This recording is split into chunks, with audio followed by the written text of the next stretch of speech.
Olá, internautas. É um prazer estar com vocês aqui de novo na AltV, a TV da internet, no programa Soberania Nacional.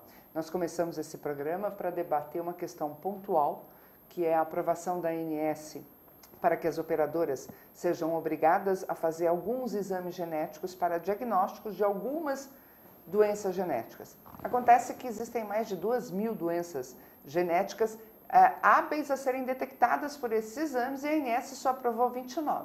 E a partir daí a gente começou a discutir. E hoje nós vamos aprender muito e ver o quanto é complexa toda essa questão. Que questão?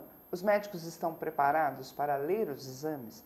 Os geneticistas vão saber falar com os pacientes? O paciente sabe o risco que pode vir dele querer saber todo o seu mapeamento genético, porque ali ele poderá saber que ele tem uma doença incurável? O livre-arbítrio do cidadão, onde está?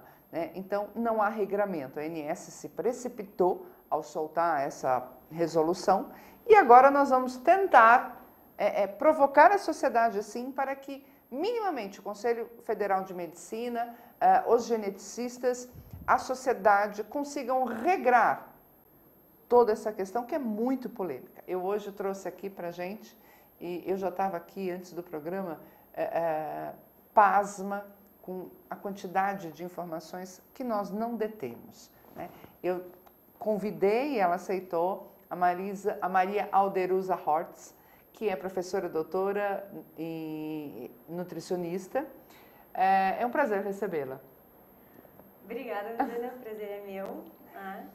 E é uma honra estar aqui para debater um assunto tão polêmico. É uma coisa assim que eu sou verdadeiramente apaixonada, né, pela genética humana e principalmente por como a nutrição interage com o DNA. Né? Pois é, então, a gente ouve falar, né, precisa comer isso, precisa comer aquilo, mas a gente só ouve falar, né, entender exatamente o porquê disso e o reflexo que isso vai ter na vida da gente é um pouquinho do que a Alderuza vai falar pra gente hoje, não é?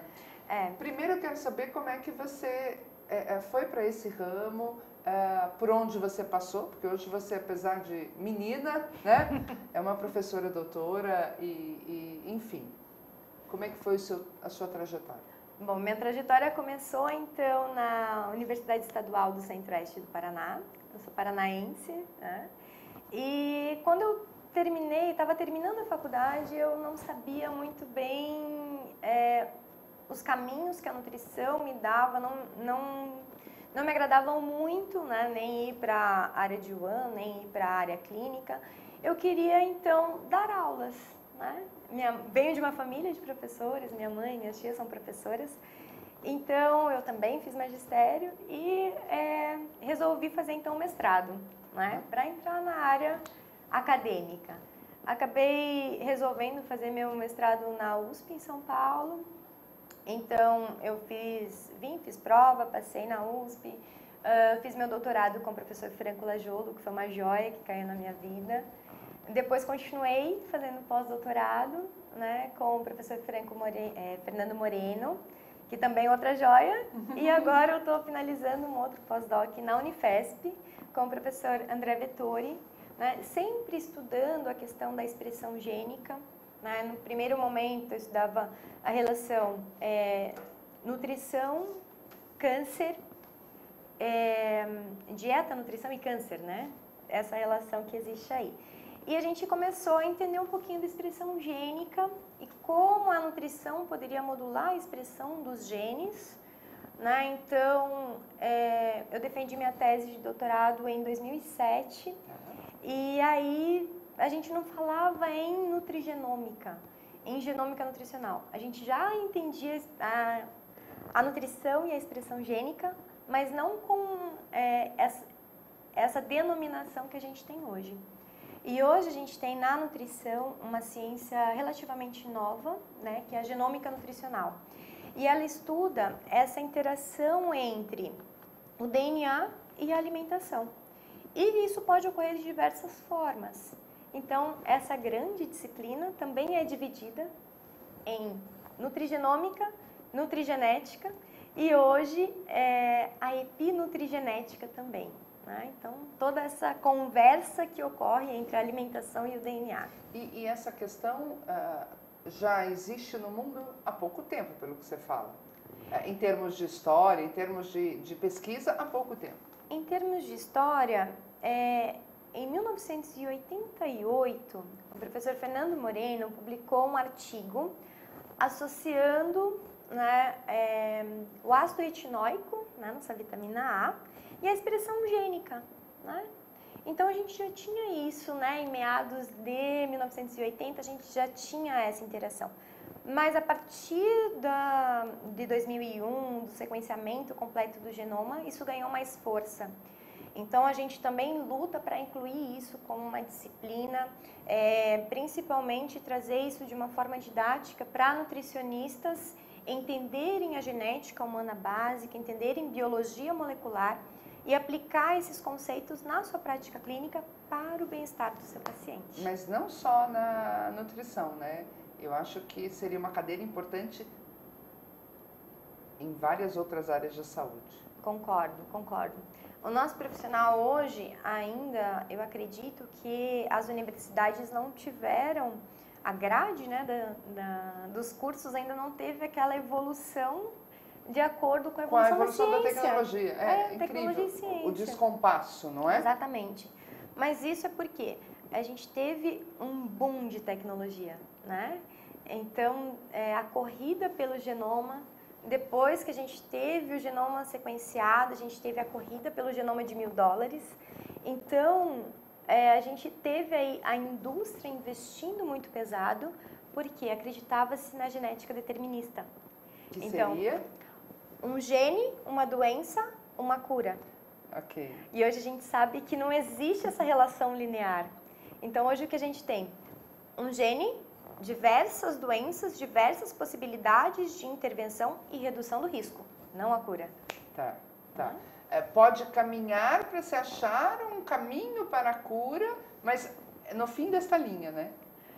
É no fim da linha, principalmente porque a gente achava que seria o fim da linha chegar no sequenciamento de genoma humano. E a gente descobriu que é o começo da história. Quanto mais procura, mais se vê. Mais. Então, para o nosso internauta, né? Quando você fala, vamos didaticamente, genoma, conceito. Conceito de genoma é o conjunto de todos os genes que compõem o DNA de uma espécie. Então, o genoma humano, o conjunto de todos os genes que compõem, né, o DNA de um ser humano. Quantos genes são iguais nos seres humanos, em termos de percentual? É possível se afirmar?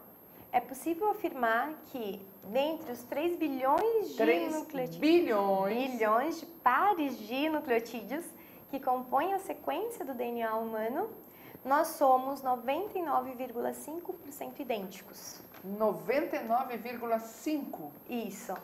Só que pense, 0,5 a gente está falando em 3 bilhões, né? E essas pequenas diferenças é que nos fazem seres únicos, né? Seres individuais. E todo o estudo é feito nessa pequena diferença, na busca de uma doença, na busca de uma alimentação melhor? Na verdade, a gente está tentando mapear essas diferenças. Então, existem alguns projetos, né? Por exemplo, o projeto 1000 Genomas, que é um consórcio entre a China, a Inglaterra e os Estados Unidos. Eles buscam sequenciar, né, esse projeto foi lançado em 2008, e eles buscam sequenciar o genoma de 1000 indivíduos, e aí entender as diferenças entre eles, né? Então, saiu um dado agora que a gente tem cerca de 37 milhões de diferenças. Nossa Senhora! Mas você tem os seus 3 milhões... as suas 3 mil... Não, 3 milhões. 3 milhões. Tem o seu conjunto de 3 milhões... Que são só meus. Que são só seus. E eu tenho o meu conjunto de 3 milhões que são só meus. Que surgem quando da formação lá embrionária? Não. Antes ainda? Antes ainda. Isso é herdado. Né? Então, a gente tem uma herança que vem do pai e da mãe. Ainda na hora que juntaram os dois. Exatamente. Né? E toda essa carga genética vem, né, dos nossos ancestrais, então a gente fala em bilhões de anos, e que vem sofrendo pequenas alterações ao longo dos anos.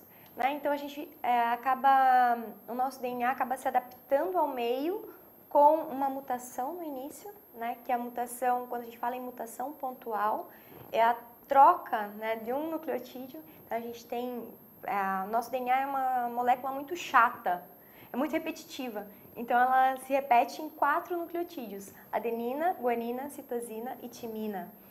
E quando a gente tem esse alinhamento desses nucleotídeos na exata ordem em que eles ocorrem, é que a gente tem o sequenciamento do DNA humano. Acontece que em uma determinada posição eu deveria ter uma timina. E isso trocou. Eu tenho agora uma guanina. Tá. Então eu tenho uma mutação no início, a troca de um nucleotídeo. Se isso for passado de pai para filho e for uma característica que confere uma maior adaptabilidade ao meio, isso é transferido, né? E a gente acaba tendo uma difusão maior dessa mutação, né? E ele acaba se transformando em um polimorfismo, porque ele tem uma prevalência maior na população. Você estava falando lá fora como exemplo a lactose. Por exemplo, a lactose. Então, há milhões de anos a gente não utilizava o leite dos mamíferos para se alimentar. Então, a gente produzia lactose até um determinado tempo, né, da amamentação, enfim. E depois a gente parava de produzir porque não era mais necessário produzir aquela enzima, né? Então, é importante a gente lembrar que toda enzima é fruto de um gene, né? Então, a gente tem a sequência do DNA. Depois ele é transformado em RNA mensageiro por toda a maquinaria celular e esse RNA mensageiro é traduzido em uma proteína. No nosso exemplo, a gente está falando agora da lactose, da enzima que degrada a lactose, que é a lactase. Então, o que aconteceu? Há milhões de anos, a gente teve uma necessidade de continuar produzindo lactase porque o leite se tornou um alimento essencial para a sobrevivência. Então, ocorreu esse polimorfismo, né, na região promotora desse gene e a gente passou a produzir lactose. E os pacientes, a lactase, desculpem, e os indivíduos que produzem a lactase, eles são mais adaptáveis ao meio que oferece o leite como forma de alimentação. alimento. Por isso que hoje quem tem aquela a intolerância primária, a intolerância são minoria. Não, hoje em dia ainda a gente não pode afirmar na população brasileira que são minoria. Tá. Porque cada população tem a sua própria frequência de polimorfismos. Quando você fala população, você está falando geograficamente, regionalmente? Eu estou falando geograficamente. Então, a gente pode falar em ancestralidade, né? E a gente também pode falar da população brasileira. Então, o Dr. Sérgio Pena ele lançou um artigo muito interessante onde ele descreve, a gente sempre fala da questão da população brasileira ser muito miscigenada. Tá. Né? Então, a gente tem afrodescendentes, a gente tem descendentes europeus, a gente tem descendentes indígenas. E qual é a população brasileira, então? E aí ele descreve, né, que a população brasileira, na verdade, é única e é um modelo de estudo para a população miscigenada. Então, a gente precisa de mais estudos onde a gente tenha dados de prevalência na população brasileira. Então, eu não posso te afirmar ainda isso que você está me perguntando. Para alguns genes, para alguns polimorfismos, a gente já tem estudos. Por exemplo, a gente fala muito de uma enzima chamada metileno tetrahidrofolato redutase. A gente fala dela porque ela participa do metabolismo do ácido fólico. Então, tem a questão da fortificação das farinhas, né, com ácido fólico, enfim. Qual é a implicação disso? Né? Então, o que a gente sabe em vários trabalhos que mostram. Quem tem um polimorfismo, né, a troca de um nucleotídeo lá no gene que produz essa enzima, vai continuar produzindo essa enzima. Só que essa enzima é um pouquinho mais fraca. Tá. Né? E ele pode ter problemas no metabolismo do folato. Isso tem implicações. Aumenta o risco de doenças cardiovasculares, aumenta o risco de defeitos de formação do tubo neural, aumenta o risco de trombose, por exemplo. Né? E a gente sabe que alguns estudos mostram que a gente pode reduzir, né, o risco de doenças relacionadas a esse polimorfismo com a utilização do ácido fólico. Mas o quanto a gente vai suplementar? Pois é. A sensação que eu tenho, Aderuza, é que ainda estamos engatinhando nesse setor. Então, me assusta quando você promove de uma forma indiscriminada, embora a ANS tenha colocado alguns requisitos para se pedir o exame, eu tenho um pouco de receio, porque no Brasil tudo é moda, né? Então, a gastroplastia hoje é moda para as meninas que querem perder 10 quilos, né? Quando veio aquela coisa da Angelina Jolie, mas assim, um monte de mulheres saindo para fazer os exames. Você teme este modismo no Brasil por conta desse eventual mapeamento? Porque a sensação que eu tenho é que as pessoas ainda não perceberam que o mapeamento ele vai indicar uma predisposição, não necessariamente que você vá desenvolver aquelas doenças que aparecem. Exatamente. Esse é um risco que a gente corre e por isso uma das minhas batalhas pessoais é treinar profissionais, é dar cursos, dar palestras. A gente promove muitas vezes isso de forma gratuita para tentar orientar o profissional. Porque antes de você fazer um teste genético no seu paciente, você tem que falar para ele, olha, eu estou avaliando o seu DNA, isso não vai mudar. Você tem a capacidade de carregar isso para o resto da sua vida, né? E conhecer, né, esse mapeamento. Exatamente. E mais ainda, você tem a capacidade de entender que isso não é o seu destino. Então, quando a gente avalia, por exemplo... Essa pergunta é legal, né? Mapeamento não é o destino, não, né? de maneira nenhuma. E, na minha opinião, é isso que torna bonito um teste genético. Porque se fosse destino, eu acho que eu não ia querer saber, né?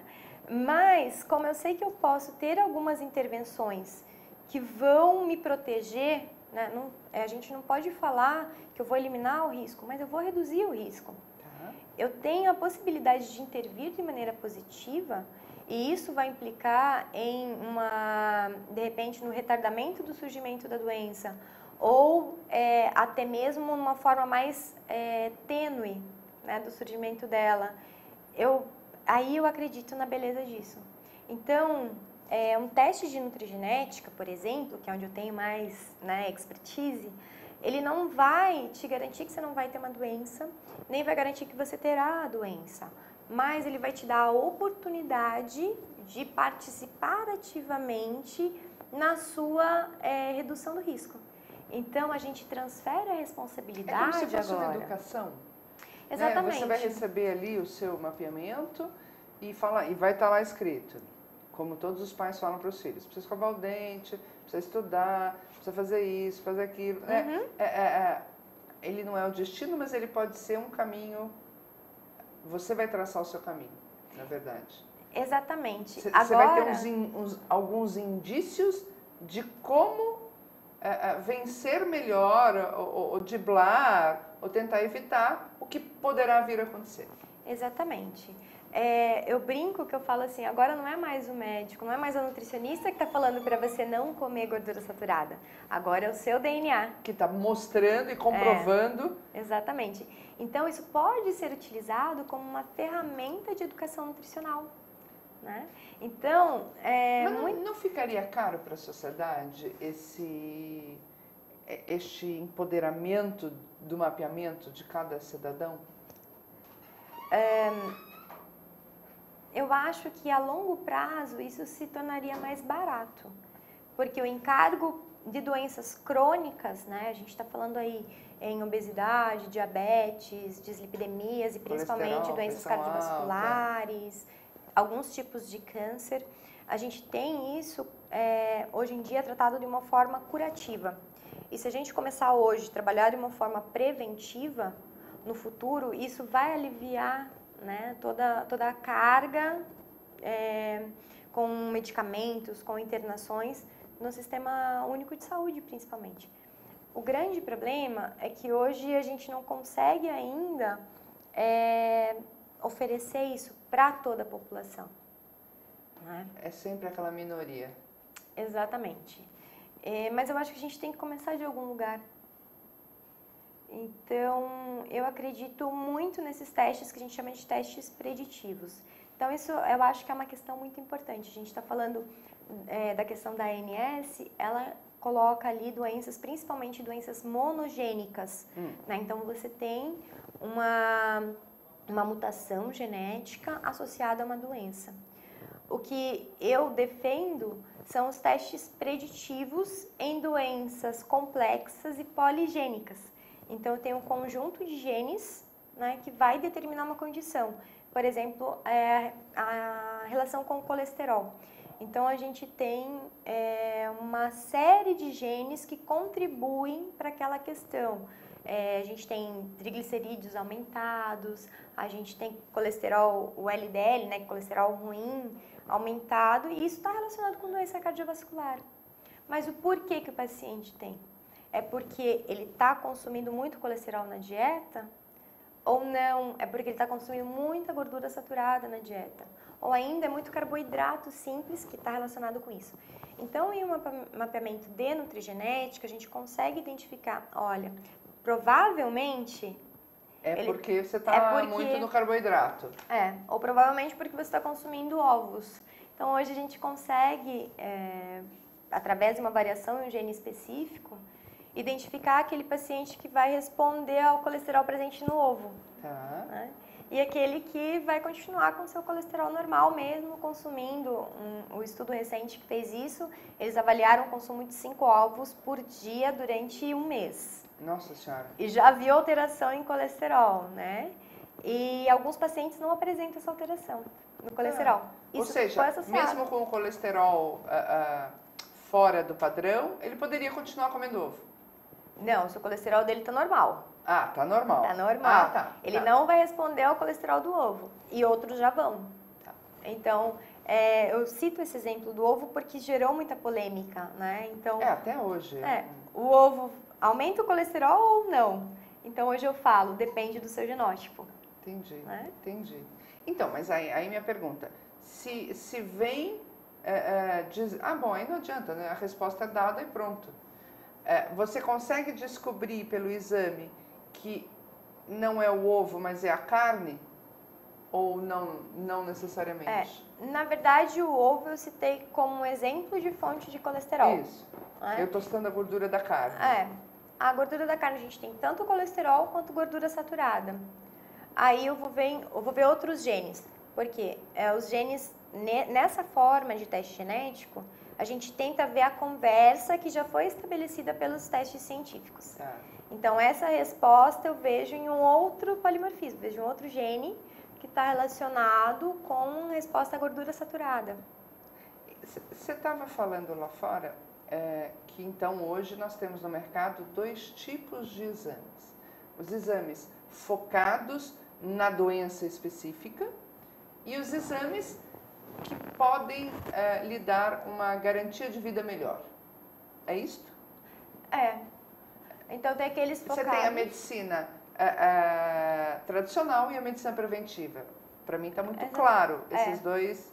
essa abordagem. E eu acho que quando a gente fala em testes genéticos, a gente precisa de regulamentação, sim. A gente está órfão disso, né? Literalmente. Não só no Brasil, né? A gente está no mundo. Portugal tem uma legislação um pouquinho mais definida, a gente tem alguma coisa na Alemanha também, mas a gente está órfão disso. E a gente precisa de uma regulamentação. Mas essa regulamentação tem que também levar em conta as diferenças entre os testes genéticos. E as diferenças, inclusive, regionais, pelo que você fala, dos próprios países. Cada país tem que ter sua própria regulamentação. E quando você fala regulamentação, no seu caso, você se refere... me dê alguns exemplos. Por exemplo, qual profissional que pode estar habilitado e apto a solicitar um exame? Então, na minha opinião, a gente deveria fazer um teste, né?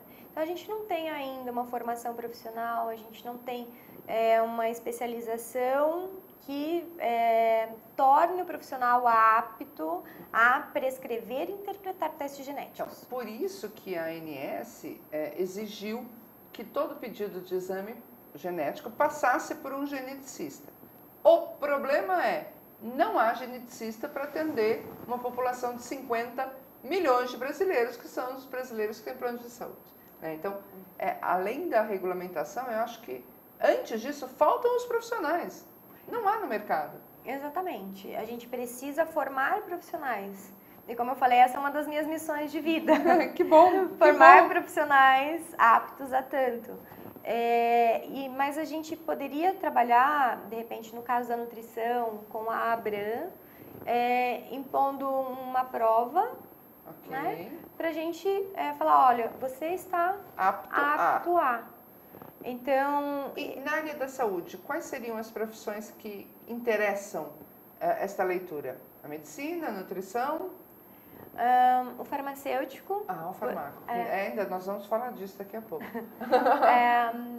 O farmacêutico. O biólogo. Biólogo, eu acho que tem um papel fundamental. Os biomédicos, né? Nossa, meu Deus. Eu arrisco a falar em fisioterapeutas também. Também né? Passou por mim isso também.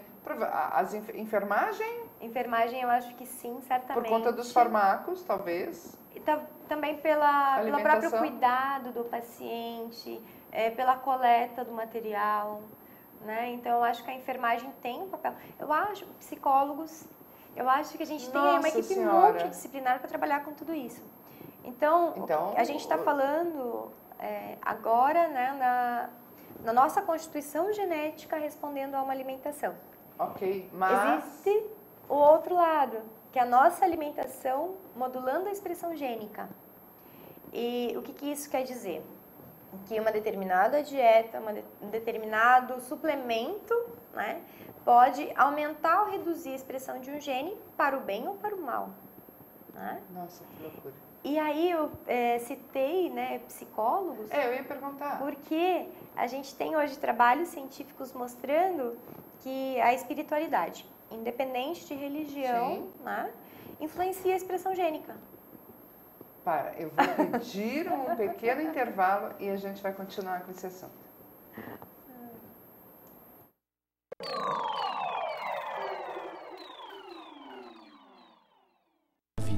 Os desafios estão em todos os lugares, mas eu enfrento, de cabeça erguida. É no campo que eu mostro o meu melhor, com garra, determinação e trabalho. Adversário, marcação cerrada, driblo todos eles. Nada vai conseguir me parar. E sabe por quê? Porque eu acredito no meu talento. E sempre que entro em campo, jogo pra ganhar. A partida vai começar. Vamos pra cima.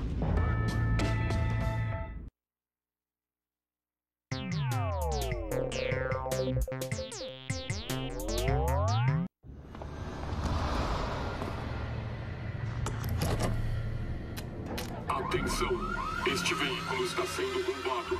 Ligue para a nossa central e diga a localização exata desse veículo, porque com o localizador instalado nele vai ser difícil encontrar. Chegou o Bebom, rastreador com tecnologia de telemetria de última geração. Com ele, você sabe exatamente onde estão seus veículos, frota e família. Contrate agora. Acesse www.bebom.com.br.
Estamos de volta aqui no Tribuna, aliás, hoje, Soberania Nacional, e eu estou louca para ouvir a resposta da Alderusa.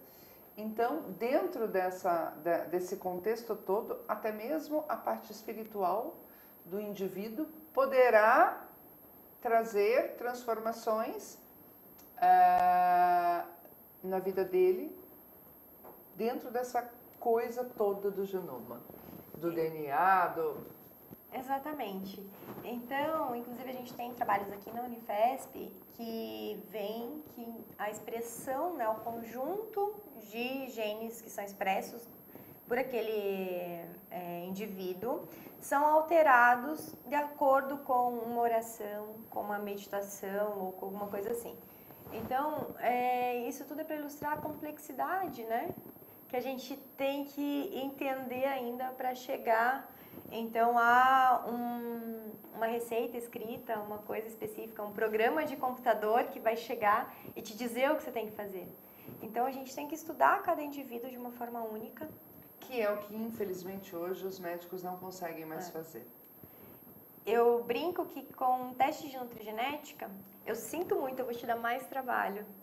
Ao médico. Eu vou dar mais trabalho para o médico ou para o nutricionista. Porque a gente passa a olhar para o paciente e fazer um estudo de caso do paciente. Porque só com o teste genético eu não consigo fazer nada. Eu preciso fazer uma anamnese adequada do meu paciente. Sim, eu preciso de exames bioquímicos. Eu preciso da clínica. Eu preciso olhar para o meu paciente, conversar com ele e saber qual é o contexto psicossocial em que ele está envolvido. Para depois eu fazer as minhas recomendações. Algum tipo de tratamento. Exatamente. Não, ela estava colocando como exemplo da questão espiritual o bolo. Né? Um bolo tem uma receita básica. Né? O café tem uma receita água com pó de café. Né? E por que um sai mais gostoso? Por que um sai... Não é? Então, que é justamente... o mapeamento, ele fornece os ingredientes. Agora, como processar os ingredientes, que é todo esse tratamento, eu acho, né? É todo o depois, né? Você identifica a receita e agora fala, bom, vamos fazer um bolo, uma torta, um café forte, um café fraco. É mais ou menos isso. É mais ou menos isso. Então, você tem ali, o nosso DNA seria a nossa receita e depois, no final das contas, você vai ter um bolo. Você vai ver o que você vai fazer com essa receita. Esse bolo pode sair doce, fofinho, salgado, fofinho, não é? Mas, às vezes encruado, às como vezes dizia minha avó. Encruado, e quando ele sai encruado, às vezes você fala, nossa, o que eu fiz de errado? Eu não sei. E o que é importante, acho que deixa claro, é que uma parte do resultado deste bolo só depende da gente.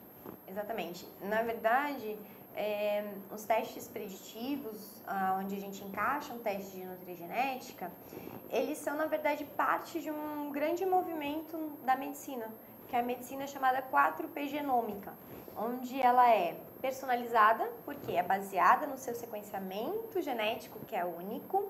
Ela é preditiva, né? Então a gente não pode dizer com certeza alguma coisa, mas a gente pode dizer teu risco é aumentado ou teu risco é reduzido. É personalizada, preditiva e participativa. Claro, porque precisa da interação. Então você tem que participar, você tem que fazer a sua parte, não adianta só o seu DNA estar presente, ter a vontade de alguma coisa, é você que tem que fazer com que a expressão dele seja adequada, né? Tendo um equilíbrio fisiológico, uma promoção da saúde, e ela também é essencialmente preventiva, né? Então a gente reduz o risco do desenvolvimento de doenças. Inclusive a gente tem vários trabalhos que falam de uma capacidade que a gente tem de mudar o conjunto de genes que são expressos de acordo com a mudança ambiental. É uma capacidade chamada plasticidade fenotípica. E eles mostram que quanto mais cedo a gente tiver uma intervenção, né, no caso principalmente nutricional, a gente tem uma maior possibilidade de sucesso. Então, mesmo que essa intervenção seja por um curto período de tempo no início da vida, a gente consegue reduzir o risco do desenvolvimento de doenças da idade adulta e ainda a gente consegue postergar o início do surgimento da doença. Tá.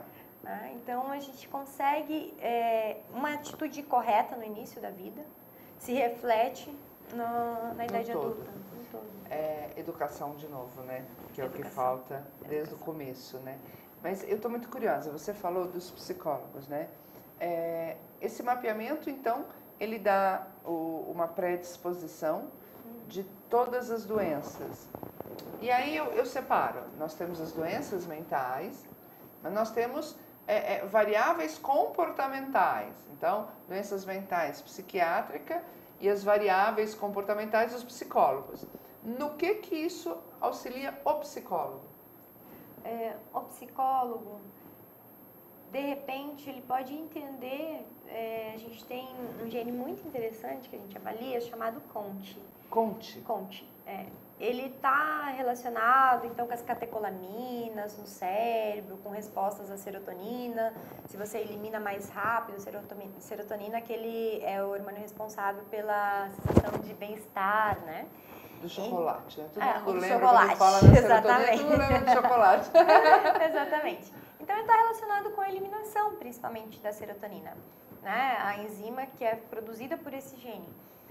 A gente tem variações, né? Você vai continuar produzindo aquela enzima, mas variações que são associadas com o paciente mais ansioso ou com o paciente mais hiperativo. Então, e a variação daquele gene também determina a resposta a alguns fármacos. Não, mas com certeza, com certeza.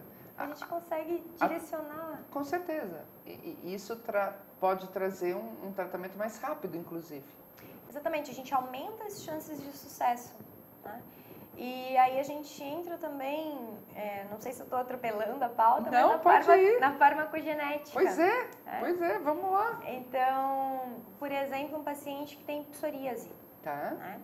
A gente tem várias formas de tratar. É uma doença psicossomática, super complexa, autoimune, existem vários fatores envolvidos. Mas a gente tem alguns genes associados com o surgimento da doença.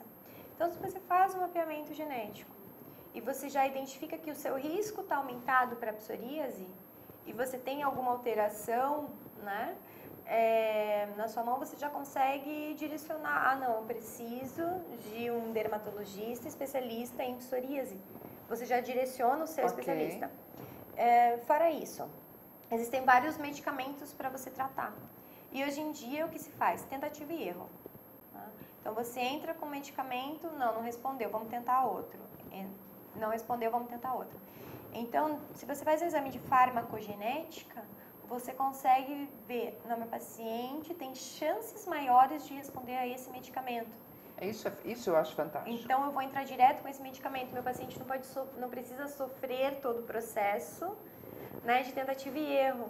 Pode ser que ele não dê certo também. Sim, claro, mas abrevia-se uma estrada, vai. Eu brinco que a gente, para fazer, principalmente um tratamento nutricional, a gente tem que fazer escolhas no momento de desenhar um plano alimentar para o nosso paciente. Isso é um chute. Né? É baseado, é claro, em vários estudos, na literatura, mas você está chutando. O que a gente faz com um teste genético preditivo hoje é garantir que o seu chute está indo em direção ao gol. Ok, sim, pode não fazer o gol, mas... Você está indo na direção certa. Não vai para o meio do campo. Exatamente. Agora, me fala mais sobre,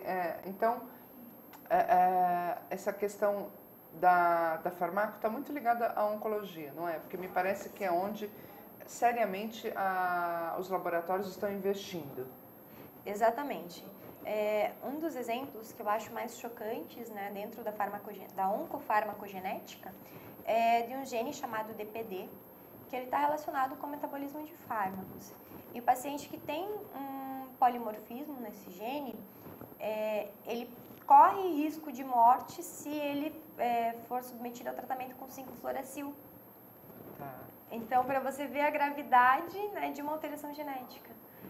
Outro exemplo, o Sistema Único de Saúde não libera um medicamento, que é o anticorpo monoclonal, cetuximab, para tratamento de câncer de cólon, se o paciente tem agora uma mutação, né, no gene chamado Carras. Porque as chances dele responder ao medicamento são muito baixas. Então, a gente já usa isso para escolher o melhor medicamento, principalmente uma quimioterapia, né, onde a gente sabe de toda a toxicidade, né, Claro. implícita nisso, e que a gente pode melhorar a qualidade de vida do paciente, né? Então, isso acaba sendo, na minha opinião, bárbaro. Desculpa, eu sou apaixonada. Não, mas é bárbaro, né? mesmo, porque você estava falando, eu estava aqui pensando, né? Que todo esse trabalho é feito para você dar uma sobrevida melhor dentro do que for possível, enfim. Mas como é que fica para você, profissional? O paciente está lá, ele combateu o colesterol, ele combateu a pressão alta, ele combateu um risco de câncer e de repente ele desenvolve uma doença degenerativa. Você deu uma qualidade de vida melhor para ele durar, sei lá, quantos mais anos com uma doença degenerativa. Eu quero chegar no livre-arbítrio. Eu quero chegar nesta conversa. Porque a gente está, como nós falamos, patinando, andando naquela areia e você não sabe se a areia vai afundar. Não é verdade? Não, é verdade. Eu concordo com você. E eu acho assim, o que eu vislumbro? Eu não vislumbro viver mais. Eu vislumbro viver com mais qualidade. Ok. Né? Mas dentro de algumas coisas que é possível verificar, não é isso? Exatamente. Então eu vou comer direito para não ter colesterol, vou comer direito para não desenvolver, né? São questões pontuais. Mas mesmo assim você pode desenvolver. Pois é. Então, o que a gente está trabalhando é tentar trazer o teu risco para a média da população. Então, desde que nascemos, nós temos risco. Perfeito, perfeito. Então, viver é um risco e não seria tão perfeito se não fosse, né? Sim, sim. Mas eu acho que agora a gente consegue vislumbrar e compreender um pouco melhor como o nosso estilo de vida influencia tanto. Então, a gente está vendo hoje dados alarmantes com relação à obesidade. Né? Então, saiu um estudo nos Estados Unidos falando que a primeira geração em que os pais vão enterrar os filhos. Nossa! Ou que os filhos não necessariamente morreram, mas serão mais doentes do que os pais. Exatamente.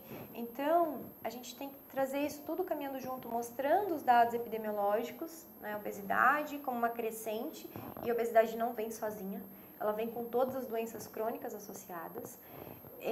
Aí a gente associa uma ferramenta a mais de educação nutricional, que eu acredito que a nutrigenética é isso, é uma ferramenta a mais. Ok.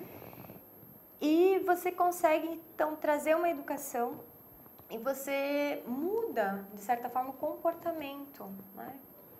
Daquele indivíduo. No meu sonho da sociedade. Né? E aí, mas mesmo assim, a gente vai ter doenças.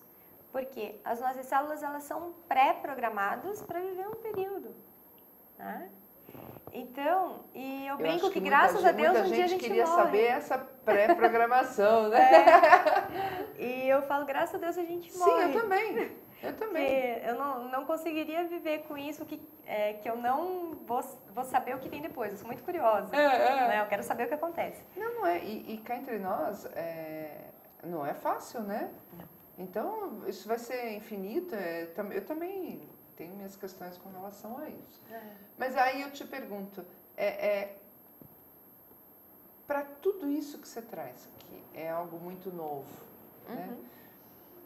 Falta o debate na área médica, falta o debate na sua área, falta o debate em todas essas áreas multidisciplinares que você falou, porque pelo que você traz, necessariamente tem que haver multidisciplinariedade. Ninguém mais vai conseguir ficar sozinho, profissionalmente. Acredito nisso. É curioso, porque nós tivemos semana passada aqui o Dr. Alcimar, que é psicanalista e a tese dele, todo o trabalho dele é focado para multidisciplinaridade. É impressionante como não adianta, né? As coisas realmente estão interligadas. Sim, sim. E você percebe essa consciência no meio acadêmico, nos congressos que você tem ido, mundo afora? Isso já está vindo ou ainda... A gente tem uma divisão muito grande. Ainda. Mas o que eu vejo, principalmente aqui no âmbito de São Paulo, surgirem cada vez mais as clínicas multidisciplinares, né? Onde a gente tem um psicólogo, a gente tem nutrólogos, endocrinologistas, fisioterapeutas. Uma me surpreendeu que tinha, inclusive, um profissional que faz mapa astral. Olha! Então, eu fiquei muito surpresa, né? Então, para você ver a multidisciplinaridade se integrando. Mas, em contrapartida, a gente ainda tem alguns profissionais que trabalham sozinhos, né? Então, que talvez, de repente, seja necessário para aquela especialidade, né? Um neurocirurgião, por exemplo. Sim, com certeza, né? Com certeza. Então, eu acho que a gente tem que ter tudo isso na sociedade. A gente tem que ter, em cada momento, a individualidade, em momentos adequados, essa multidisciplinaridade. Mas, mais importante que isso, a gente tem que ter um autoconhecimento. Então, a gente tem que transferir um pouco da responsabilidade para o cidadão. Pois é, mas é isso que eu te vejo. É a segunda vez que você fala isso aqui e me chama a atenção, porque nós estamos no Brasil onde o governo é paternalista, as diretrizes públicas são paternalistas, tudo é paternalista. Né? Não se dá autonomia ao cidadão de decidir, de querer, de pleitear, de pensar, né? Até onde vou, não vou. Então fica difícil isso, porque você mesmo falou que o legal é que você daria todas as condições ao indivíduo para que ele agisse. Né? Sim. Mas o brasileiro está preparado para agir? Você que está nos ouvindo, você está preparado para esta carga de informações, né, que nada mais significam do que, olha, a tradução de você, né? Você, biologicamente, é assim, assado, tem isso, não é? Eu, infelizmente, pessoalmente, não acho que o Brasil esteja preparado para isso. Eu acredito que isso não é uma questão só do Brasil, é uma questão do mundo. Fica um pouco menos triste. E eu acho que depende da atitude de cada um. Novamente, eu transfiro a responsabilidade. Para cada...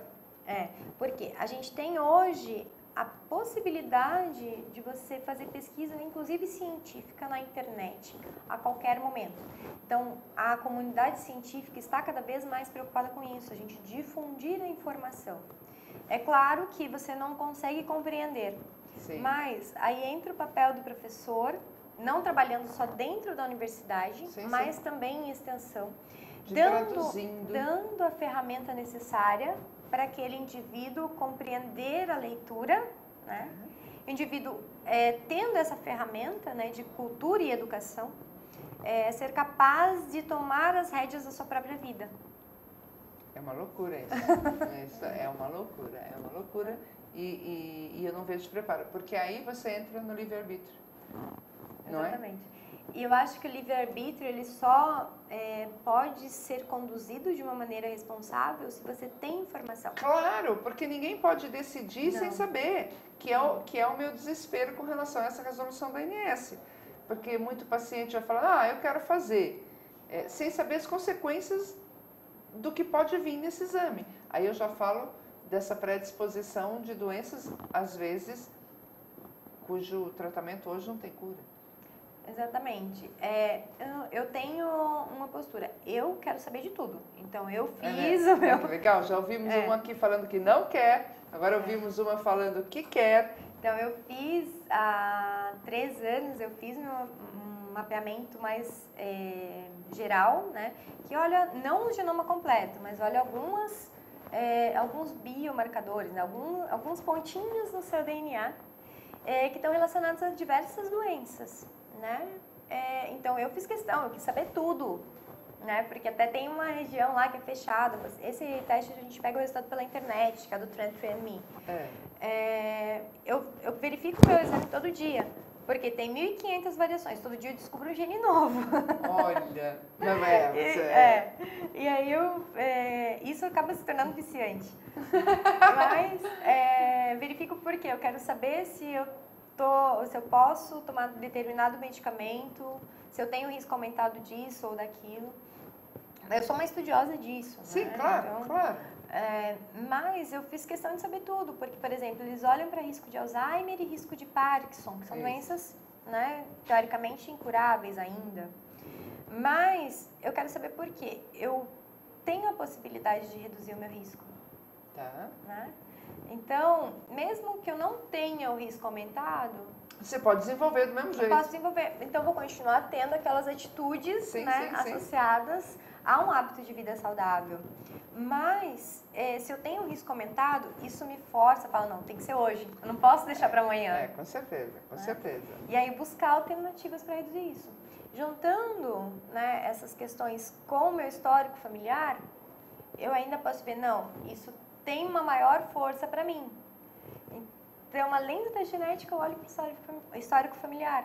Junto a isso, acompanho com os exames bioquímicos.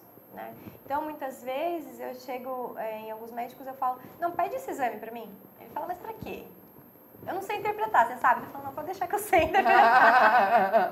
Mas é por quê? Porque eu tenho uma preocupação, porque meu DNA está ali, então eu tenho que olhar outro biomarcador, ver se está alterado e qual é a atitude que eu tenho que ter para mudar isso. Nosso tempo está chegando ao fim, né? Voa. Mas eu queria te fazer uma última pergunta. Nisso tudo, você que tem todo esse conhecimento, busca todo esse mapeamento, esse acompanhamento, onde está ou tem espaço para a sua espiritualidade, para o seu livre-arbítrio total? E quando eu falo de livre-arbítrio, necessariamente falamos de dignidade humana, não é? Como é que você se encaixa em tudo isso? Porque, para mim, por exemplo, o mapeamento ainda é informação demais para eu querer fazer. E eu tenho alguns comportamentos de risco. Eu fumo, né? Não sou sedentária, né? Graças a Deus faço meu esporte, mas eu ainda tenho um pouco de fobia desse mapeamento. Como é que você lida com tudo isso? Eu encaro isso com aquele olhar da genética não ser determinista. Ok. Né? Então, eu encaro tudo isso como a possibilidade de me prevenir. Né? Não totalmente, mas de redução do risco. Então, fazer um acompanhamento médico mais próximo, mudar algumas coisas. Por exemplo, hoje em dia eu tomo café. Eu não tomava café antes do meu mapeamento. Porque eu fui ver que eu consigo reduzir risco de algumas coisas. Olha que incrível. Com o consumo de café. E aí eu descobri que eu sou metabolizadora rápida da cafeína. Né? E metabolizadores lentos têm um risco aumentado de infarto agudo do miocárdio. Então, a gente já limita o consumo de cafeína. Então, você vai brincando de quebra-cabeça, né, encaixando tudo isso. Ainda tem algumas coisas que eu confesso, eu não faço. Eu sou sedentária. Claro. Você é ser humano, pelo amor de Deus. Por exemplo, eu sou sedentária. Né? Eu prometo que eu vou mudar em algum momento. Em algum momento eu vou parar minha vida maluca, né? Sim. Trabalhar menos, que eu acabo trabalhando muito, né, nessa busca. Com certeza. De tudo. E vou deixar um tempo para fazer minha atividade física, que é uma coisa que eu deveria já ter começado. Tá fazendo. Mas algumas coisas eu já consegui incorporar. Entendi. Né? Então, para mim, eu acho muito interessante. Muito normal, né? Natural, né? Eu acho que eu convivi toda a minha vida científica foi falando de genética, de genes, de alimentação. Então, eu tô agora em janeiro fez 11 anos que eu estudo isso. Né? Então, para mim, era uma coisa muito distante, né? Você ter o seu mapeamento, mesmo que seja de algumas partes do seu DNA, era uma coisa muito distante. E quando eu vi que isso poderia se tornar realidade, para mim, eu falei, nossa, é a minha teoria se tornando prática.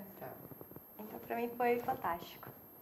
Olha, muito prazer te receber aqui. Realmente você conhece muito, né? Boa sorte se você for seguir teu plano de dar aula em Goiás, né? Goiás vai estar recebendo a Alderusa lá. E continue nesse seu caminho. E ensinando, né? Nós vamos fazer, o resultado desse Soberania Nacional vai ser um seminário, um congresso, que vai ser feito pela Unifesp. Eu espero te ver aqui nesse nosso congresso, vai ser em junho mais ou menos, que nós vamos fechar isso e obrigar que o setor seja minimamente regulamentado, né? Então, realmente foi um prazer te receber. Obrigada, Rosana, o prazer foi meu. E estou à disposição, é claro, para o nosso debate final. Você está, para quem quiser tirar dúvida, conversar, você está no Face? Eu tenho o Face, eu não sou muito ativa, confesso também. Tem que entrar. Não, mas é Aderusa, né, com Z, se entrar lá vão me encontrar. Meu e-mail também é aderusa@gmail.com, então estou disponível se alguém quiser conversar um pouquinho sobre nutrigenética, nutrigenômica, estou à disposição. É isso aí, dá para ter uma ideia, né, da complexidade de toda essa matéria. Para nós leigos, se para eles é muito complexa, imagine para nós leigos. Acho que era assim que eu queria fechar. Vamos continuar semana que vem, levando já para outra linha também. Hoje foi a nutrição. Aliás, falamos muito mais, né, Derusa? Comece a pensar sobre isso. Isso está muito perto, né? Não é mais um futuro longínquo. E você vai ter que decidir. E isso é muito legal. Legal para a gente, para você, para o país, para o mundo. Até semana que vem.